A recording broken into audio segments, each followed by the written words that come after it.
the tide resorted, in the playhouse or in playhouse, or many a house beside. I told me brother Seamus I'd go off and be right famous, and never would return again till I roamed the whole world wide. My name is Michael Erie, I'm off to dig the Erie. I'll stake me out a new life in far Americay. Goodbye to all this pleasure, I'll be off to make my measure. And the next time that you hear from me will be a letter from New York.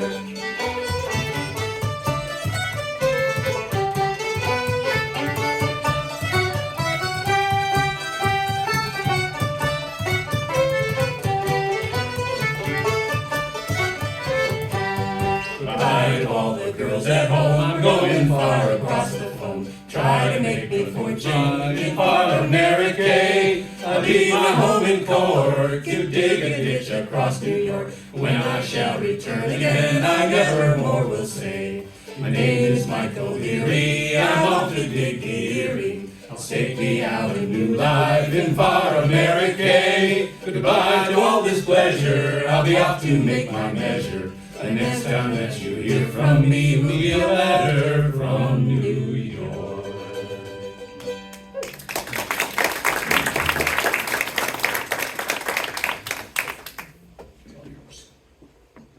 Well, shortly after the birth of our country, it was apparent to the leaders of New York and the U.S. Congress there was a considerable advantage to be had in developing an easier route of trade from New York City up the Hudson to Albany and west to the Great Lakes, Ontario and Erie.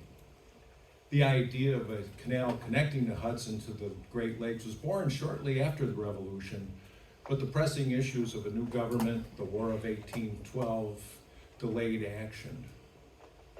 Thanks to visionary figures such as DeWitt Clinton and James Geddes, though, the Erie Canal became a reality, and the first shovel was turned in Rome, New York on July 4th, 1817.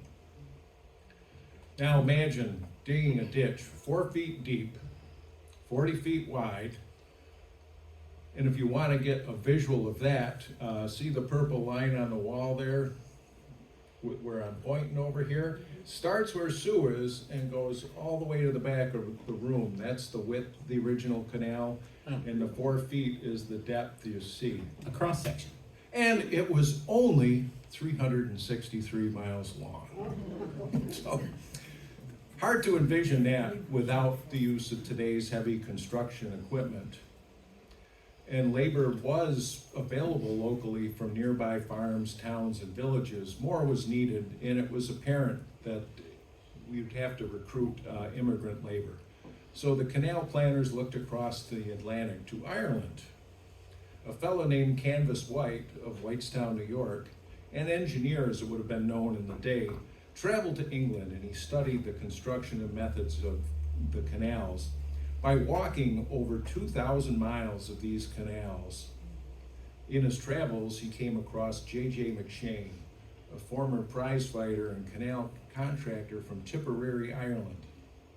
McShane soon found himself in America and over time recruited numerous Irish from both America and Ireland to work on the canal. While the majority of the canal workers were native born, the Irish represented the largest single group of immigrants. The American Wake. Leaving one's country across the vast ocean in the days when the most expedient mode of travel was the sailing ship was indeed a daunting prospect. The families that were left behind in Ireland would most likely never see their departing loved ones again. The ships that sailed out of various ports were often referred to as coffin ships for very good reason. Unsanitary conditions aboard the vessels took their toll on the passengers, particularly the weaker, the young, the old. Letters were often sent back to Ireland with the terrible news that loved ones were lost on the voyage across the Atlantic. Some of the letters like this. My dear brother Liam, my sainted husband Donald has died crossing the ocean. The good captain of this boat is writing for me. The children, thanks be to God, are safe, but the 3 babies are quite sickly. Bless young Donald. Sure, he is quite a man now, just like his da. I still have a bit of money left, but that will soon be gone. I could take in laundry or find a family to work for in New York. I hope Donald's sister is still there. Ireland was bad, but without Donald, it's worse here. I have never been so afraid. Pray for your loving sister, Bridget O'Neill. From this was born the American Wake, a send-off marking the departure of loved ones with music, song, and dance.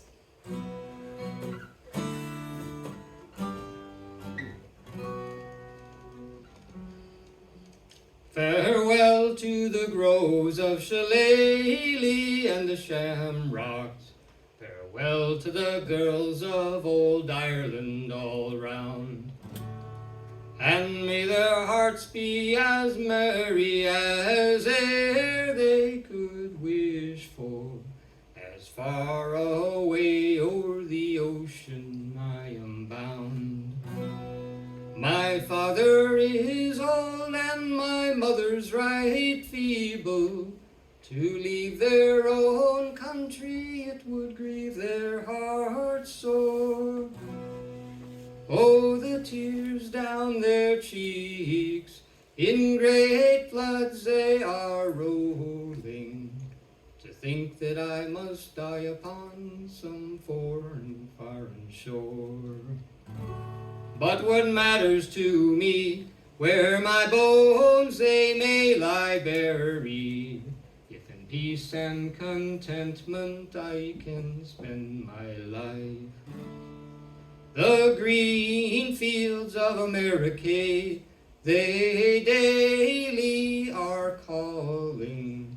It's there I find an answer to my misery and strife.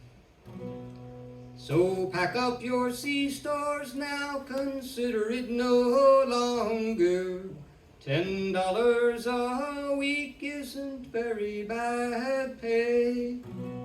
With no taxes or tithes there to devour up your wages. Across on the green fields of Americay.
Hold that thought. Okay. 1, 2.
Irish were recruited directly from Ireland. Many had come from New York, Boston, and Philadelphia, where there was little opportunity for the Irish to advance their fortunes in the era of no Irish need apply. The allure of adventure, steady employment, and wages as much as 50 cents a day versus 10 cents a day, and a steady supply of whiskey rations served as enticements to toil 12 to 14 hours a day in what was then our western wilderness. Let your quacks and newspapers be cutting their capers about curing the vapors, the scratch and the gout, with their magical potions, their salves and their lotions, upholding their notions, they're mighty put out. Who could tell the true physic from all that's pathetic, and stick to that devil cramp, colic, and spleen? Oh, you'll find it, I think, if you take a big drink with your mouth to the brink of a jug of poachine.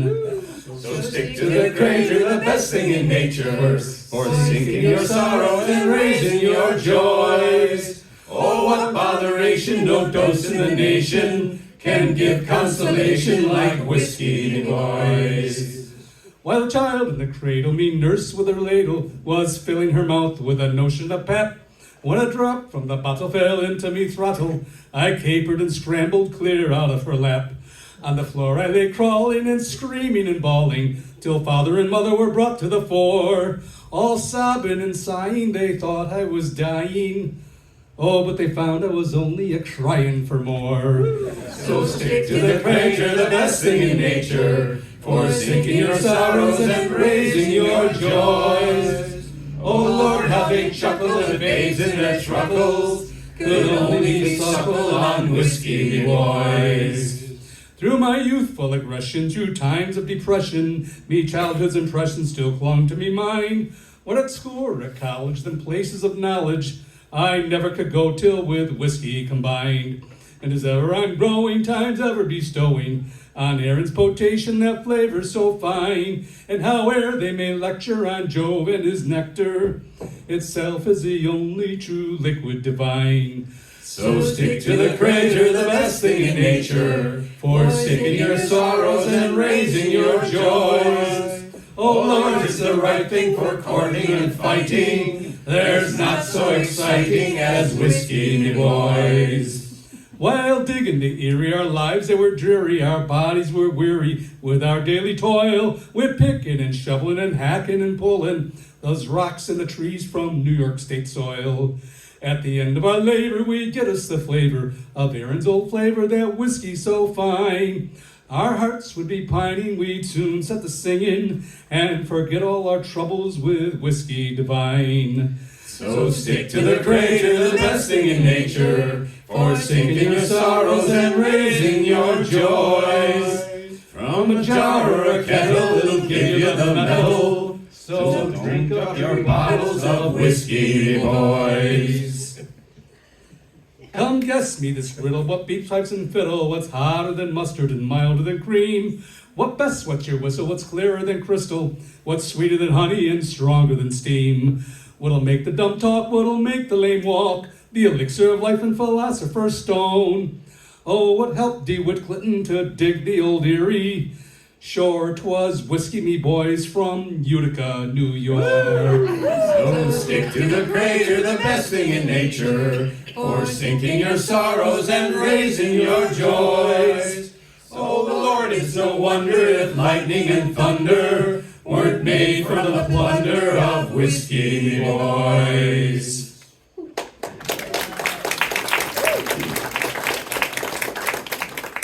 The Irish contributed many other songs, words written to familiar Irish tunes and airs. Some songs reflected on the labor and toil aspects of the canal worker's life, while others seemingly spoke of the Irishman's thankfulness for being a part of this grand undertaking. When I landed in sweet Philadelphia, the weather was pleasant and clear.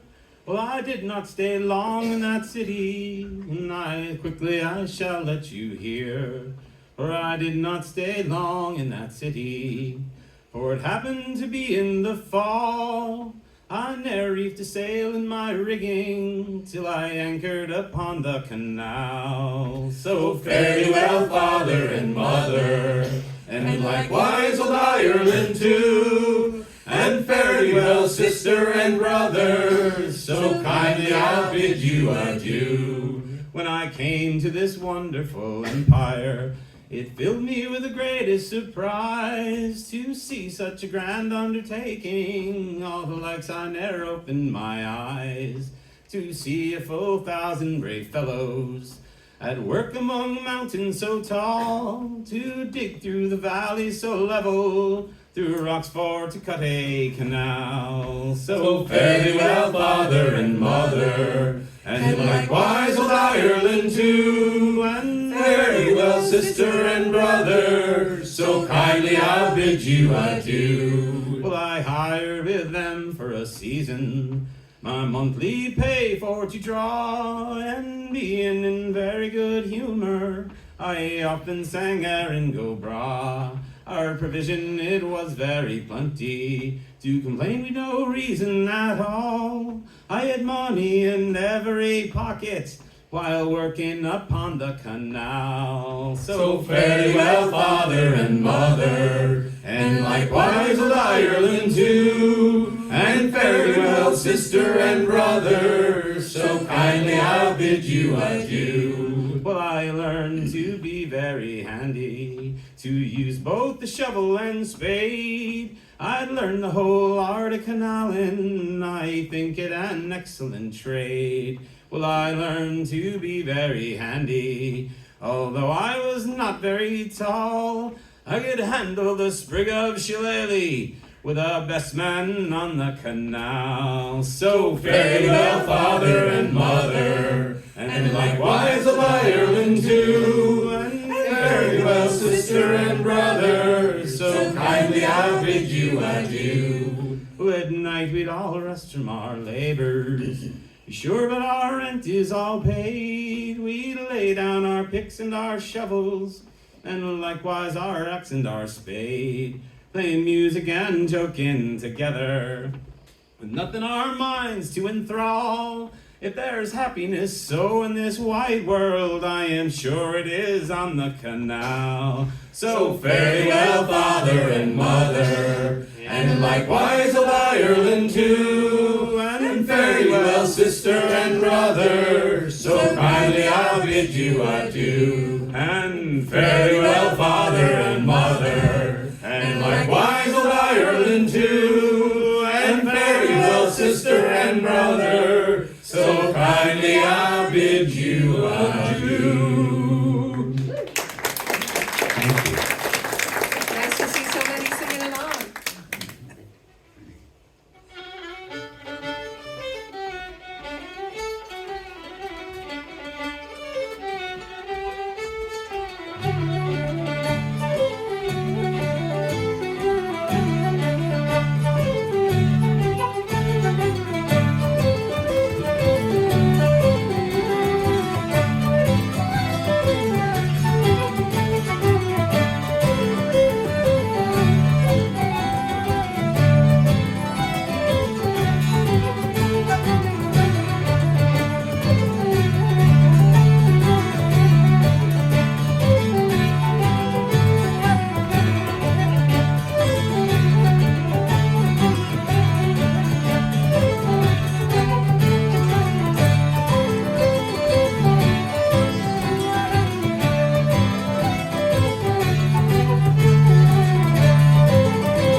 laborers was poor at best, and disease was rampant amongst the canal workers. The mosquito-infested Montezuma swamp between Syracuse and Rochester was a source of malaria and misery, bringing death to many a canal worker. Just as bad were smudge pots of smoldering leaves, barks, and twigs that were worn around the necks of the canal workers to fend off the flying fiends. The local labor pool would not work in the swamp, but the Irish eagerly attacked the job under leadership of James Geddes. Knee-deep swamp water, mosquitoes, and leeches made their lives hell, wishing they had never heard of the Erie. So they turned their misery into a joke with this little ditty. We are digging the ditch to the mire, right up to our neck. By heck. And the mud is our principal hire, in our pants and our boots down our neck. By heck. In our pants and our boots down our neck. The living conditions were as poor as the working conditions, and as work progressed along the canal, the Irish would eventually move from the camps and shanty towns to the villages and towns along the way. It was not uncommon for a large Irish family to live in a 10 by 14 shanty with the entire family sleeping on a single bed without the benefit of mattress or straw. The Irish were not always welcome. Their proclivity for drinking, rival county gang fights, strange language, accents, and rumored shenanigans put off the local populace. The clever Irish had fun with this notion, staging street side fights between the husbands and wives, with the children contributing to the commotion, sending the townspeople into shock, while the Irish went back to their shanty laughing at the spoof they had just played. They became known as the Wild Irish. And just so that you know, you see this blue rectangle up here. This is a 10 by 14 rectangle. This is what the Irish lived in. This is where we all We're sleep. in the shanty. We all right sleep. We're in now. the shanty. I think that's where we belong. The next step is jail. I just got out. Oh, no details there, Nate. Here's a set of reels, one of which is called the Wild Irishman.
time, their beliefs and tales of banshees, female spirits that foreshadow the death of a loved one, and fairies, the darker side of the mischievous but benign leprechaun. A Shawnee or storyteller would spin ghost stories for the new drivers or hoggies, youngsters new to the canal life. A convincing delivery and help from his fellow Irishmen would soon have those neophytes terrorized and running for their shanties from the apparitions seen just beyond the fires. Thus was the rite of passage for the new hoggies. This next tune is called The King of the Fairies, and the lore goes with this one, if you play it 3 or 4 times just too fast, you might conjure the King of the Fairies. And if you conjure the King of the Fairies, he's not like the guy at the ferry with the little wings on. He's kind of a mean guy, and so if you conjure the King of the Fairies, he'll come to judge your gathering, and if he judges it good, he can bless your gathering. But if he doesn't,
Chris, could you go back to the previous slide?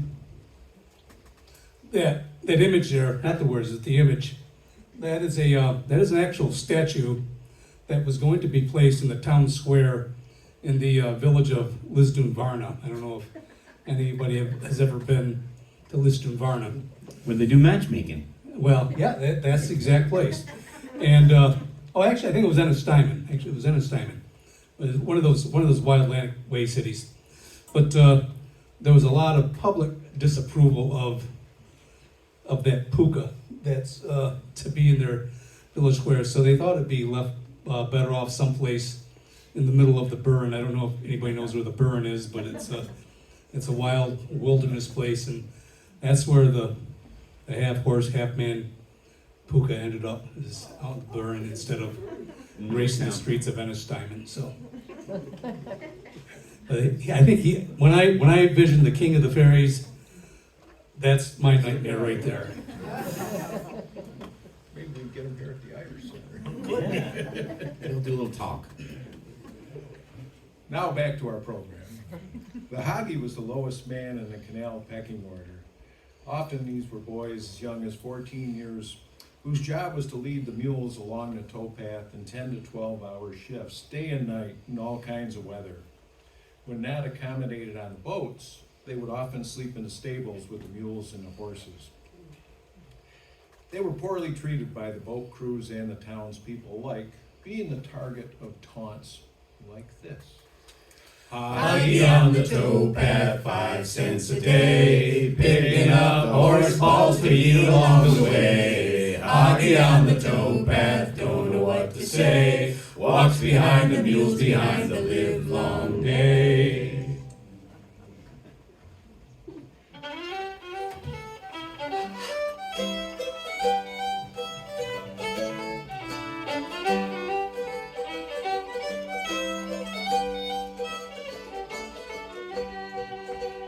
Was on the streets of Albany, 1833. An old canal boat captain, he come walking up to me. He said, "Hey there, Paddy, how would you like to go? Spend your summer traveling from here to Buffalo."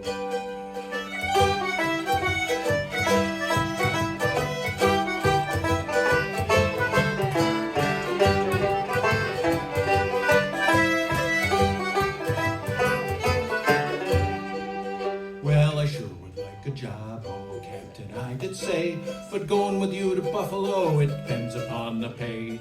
He said I'd pay a fair wage, food and whiskey too, so I said I'd go to Buffalo and signed on to his crew.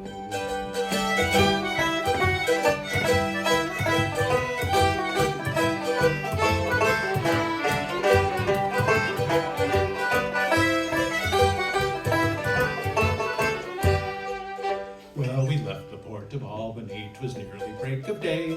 The captain said, "You're gonna walk the mule along the way." The days were hot and muggy, the travel it was slow. Seemed to me like hell on earth a walking to Buffalo.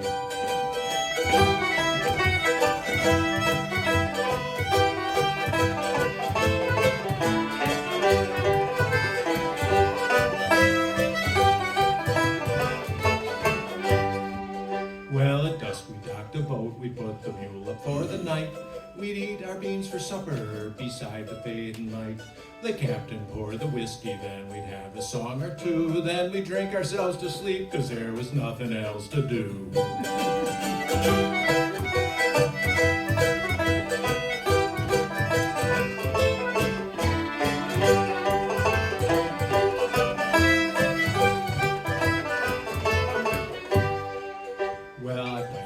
To Buffalo and felt like I was dead.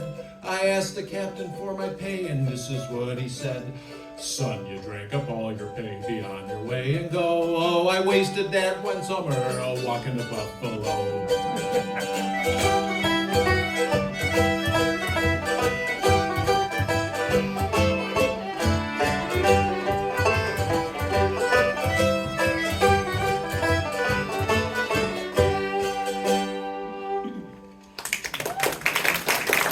Thank you.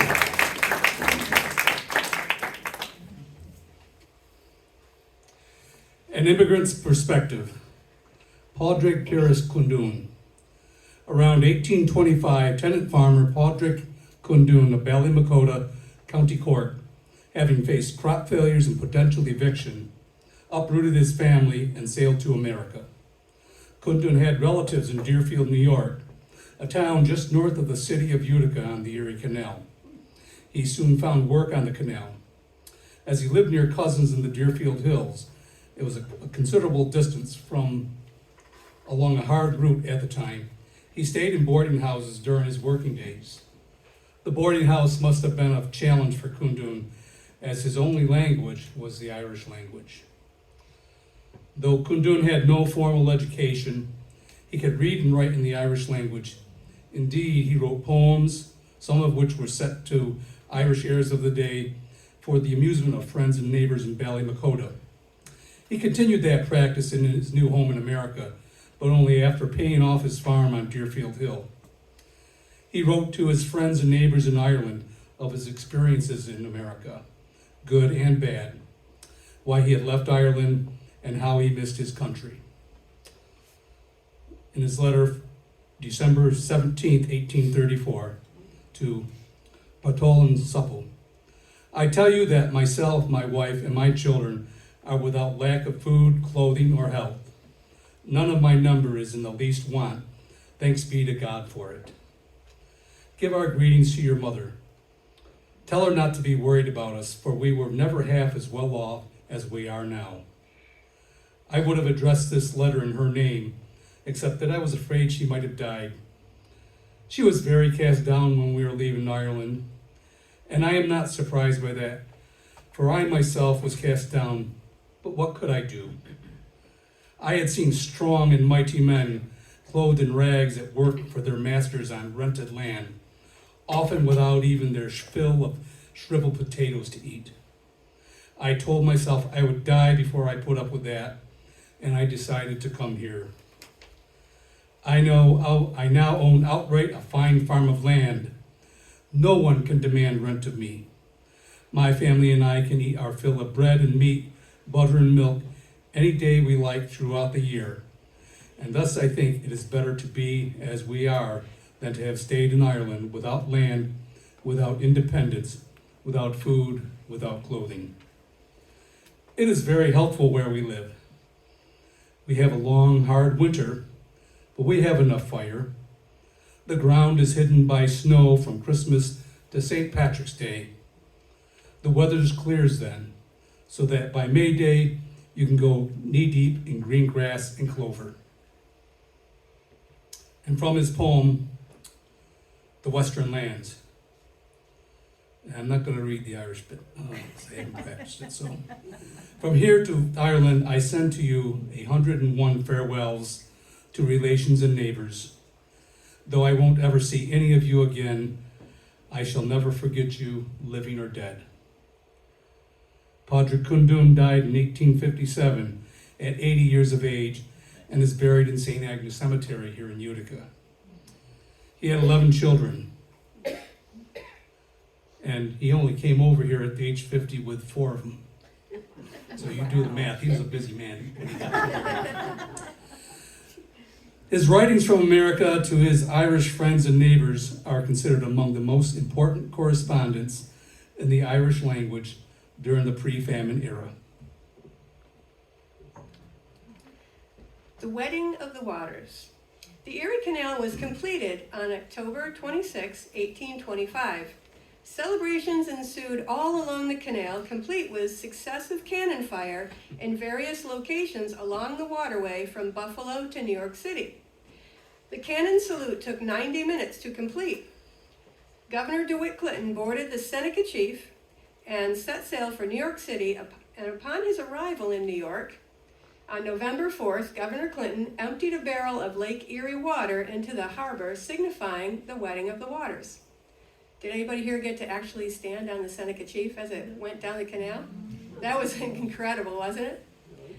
So when they reached New York City, they had a grand celebration, fireworks, a great ball, and this song, which I'm about to sing, was written for that occasion and set to an old Irish air.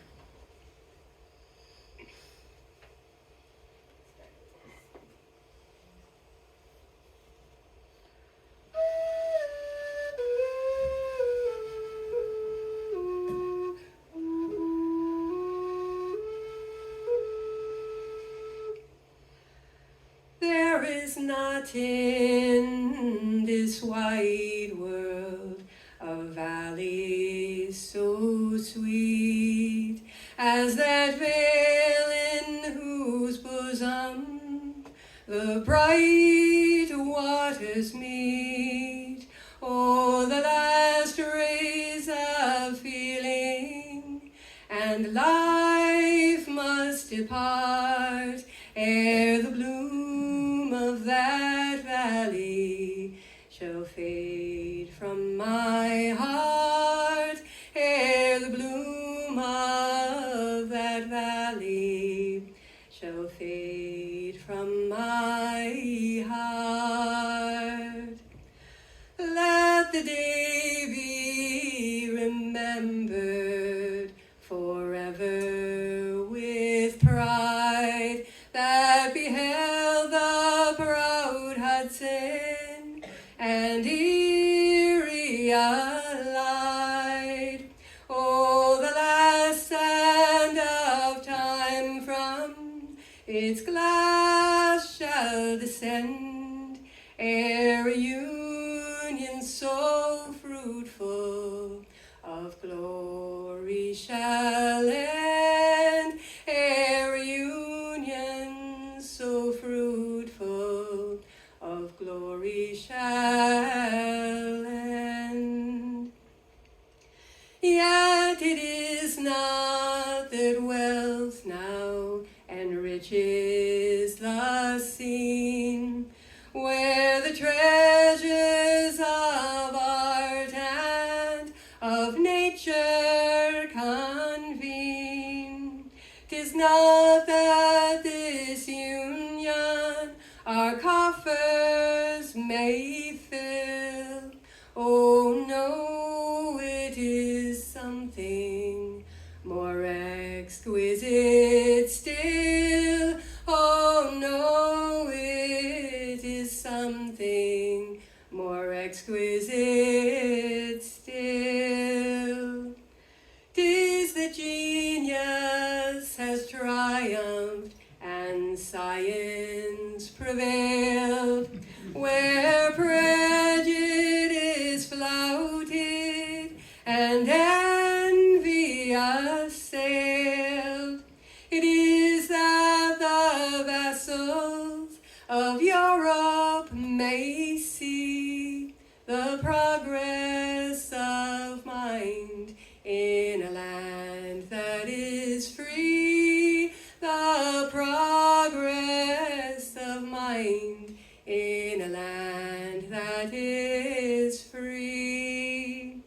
Now all hail to a project so vast and sublime, a bond that can never be severed by time. Now unites us still closer, all jealousy cease, and our hearts, like our waters, are mingled in peace, and our hearts, like our waters, are mingled in peace.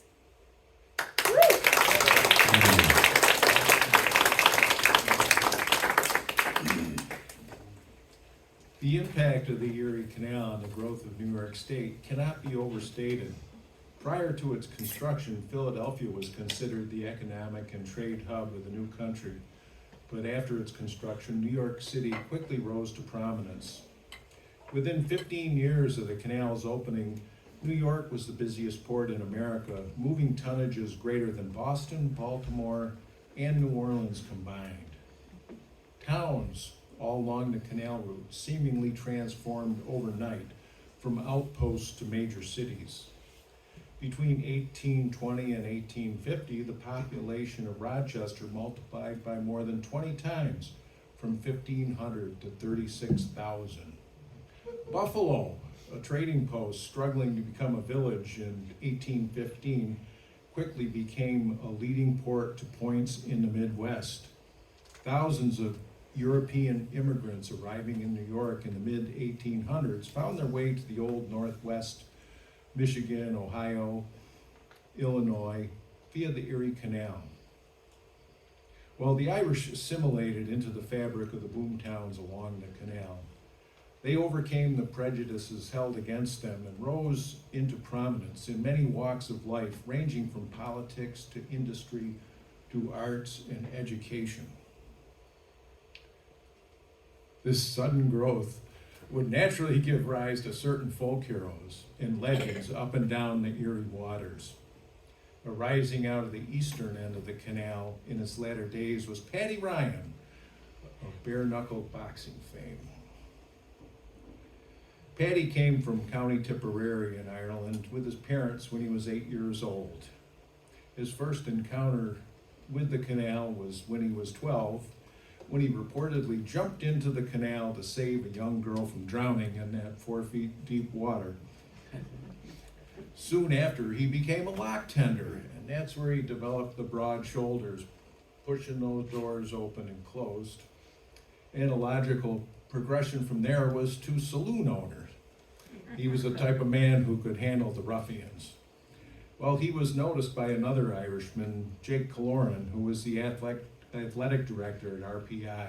He was very impressed with Ryan's pugilistic abilities, so he trained him as a prize fighter. Ryan's most notable fight was an 86 rounder, lasting nearly an hour and a half, in which he defeated Joe Goss for the world championship. Unfortunately, Paddy didn't hold the title very long, because he lost the title shortly afterwards to another Irishman, John L. Sullivan.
As most of you realize, the traditional music and dances of Ireland that had a significant impact and influence on the development of traditional American music and dance.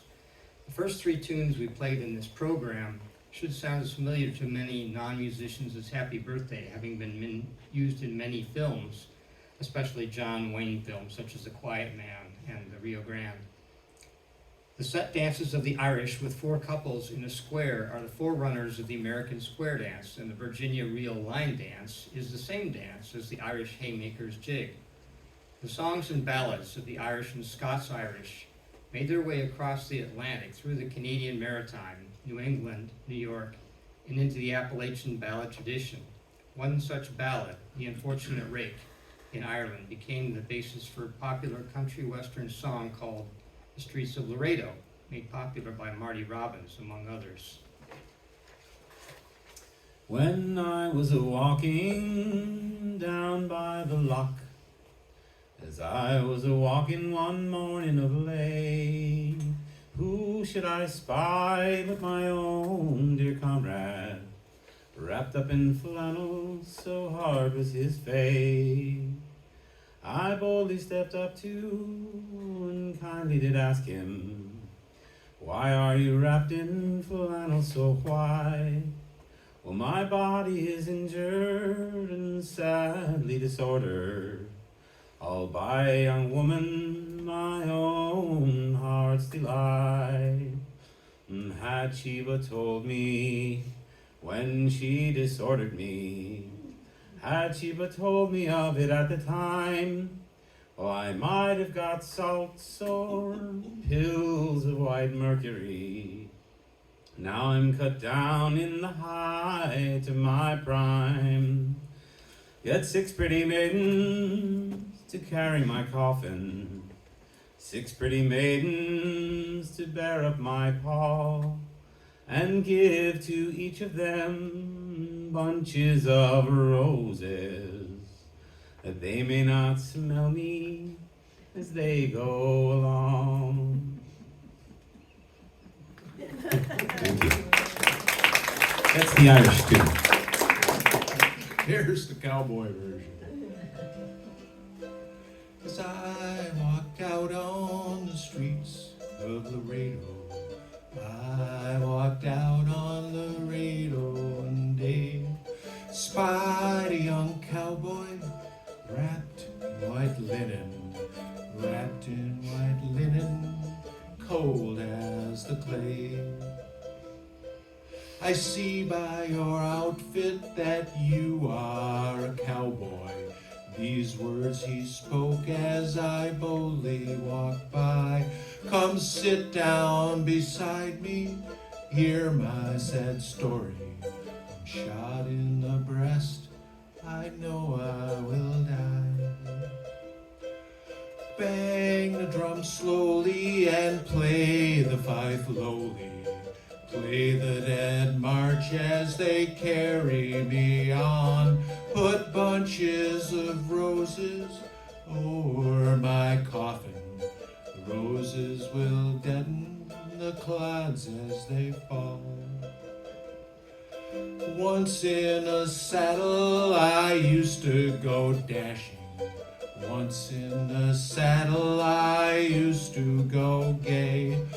First down to Rosie's, then on to the card house. Got shot in the breast, now I'm dying today. Get 6 jolly cowboys to carry my coffin, 6 pretty maidens to sing me a song. Take me to the valley and lay the sod over me, for I'm a young cowboy and I know I've done wrong. So bang the drum slowly, play the fife lowly, play the dead march as they carry me on.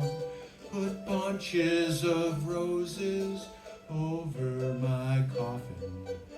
Roses will deaden the clouds when they fall. Thank you. The sudden growth in Buffalo spurred the need for entertainment. Edwin Ned Christie appeared on the scene as a minstrel performing in Buffalo's newly built taverns and saloons.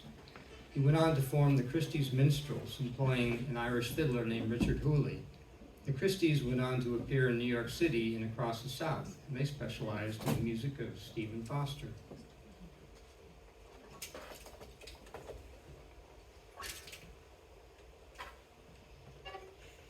That's a good sign. I didn't see anybody leave when I put the banjo on. Well, he already had one. They're too polite. We got used to it.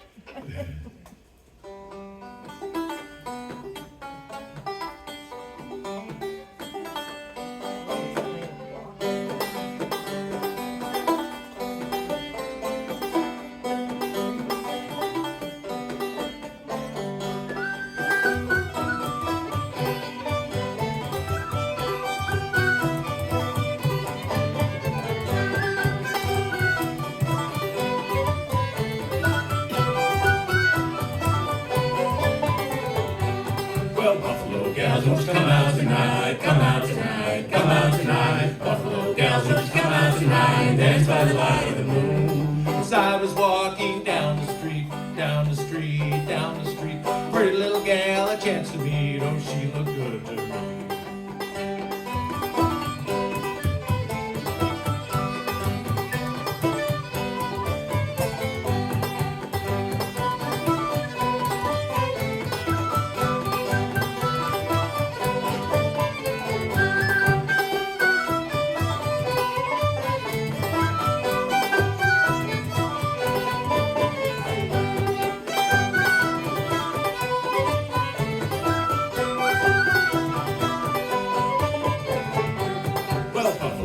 Won't you come out tonight, come out tonight, come out tonight. Buffalo gals, won't you come out tonight, dance by the light of the moon. I stopped and we had a talk, had a talk, had a talk. Her feet took up the whole sidewalk, left no room for me.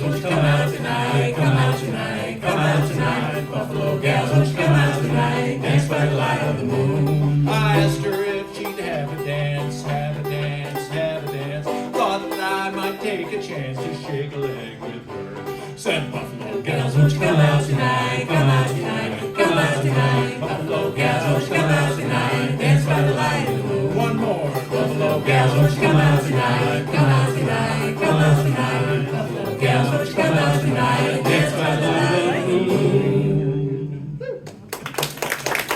Thank you. Shanae, Gora Millie Mahagat, August Slunawaya. That's it. Thank you very much for coming out tonight, and safe home. You've been a wonderful audience, so thank you for coming and enjoying this celebration with us. I'm not sorry if you're disappointed because you didn't hear Sal the Mule, but I just could not do it. We just could not come ourselves to do that one. So anyways, thank you very much for your attention. We had a ball doing this program over the last 8 years. It's been a riot. We'll probably get a couple more folks to take the bait here for the rest of the season. But the canal lives long in memory and stuff. And of course, people are still traveling it. It's a good thing a lot of you saw the Seneca chief maybe even stepped on board. It was fun putting this program together. I had a ball.